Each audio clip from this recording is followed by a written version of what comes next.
Emmanuel and Tanuja అస్సలు expect చేయలేదు. భయంకరమైన అసలు వేరే లెవెల్ ట్విస్ట్ అనమాట ఇది.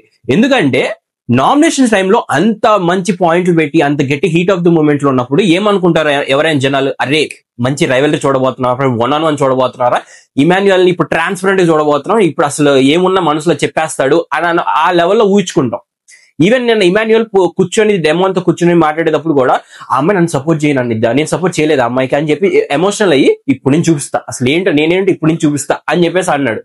ఎవరైనా ఏం ఎక్స్పెక్ట్ చేస్తాం, మంచి రైవల్రీ ఉండబోతుందని ఎక్స్పెక్ట్ చేస్తాం. తీరా చూస్తే కూర్చొని ముచ్చట్లు చెప్పుకుంటున్నారు, వాళ్ళు సారీలు చెప్పుకుంటున్నారు, వాళ్ళు అయ్యో సారీ అమ్మా అని చెప్పేసి అనుకుంటున్నారు. ఇమాన్యుయల్ ఇంకా దారుణంగా నీ గురించి ఆలోచిస్తున్నా నేను, నాకేమంత నీ వల్ల ఎఫెక్ట్ అవుతుంది అని చెప్పేసి మళ్ళీ దానికి ఇంకొక యాంగిల్ తీసుకొచ్చాడు.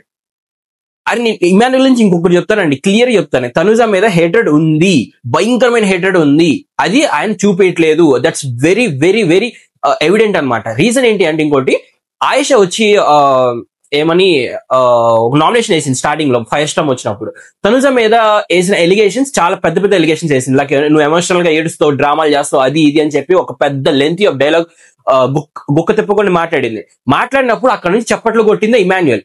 ఎందుకంటే ఆయనకి ఆ పాయింట్ ఆయన మనసులో ఉన్నాయి కాబట్టి.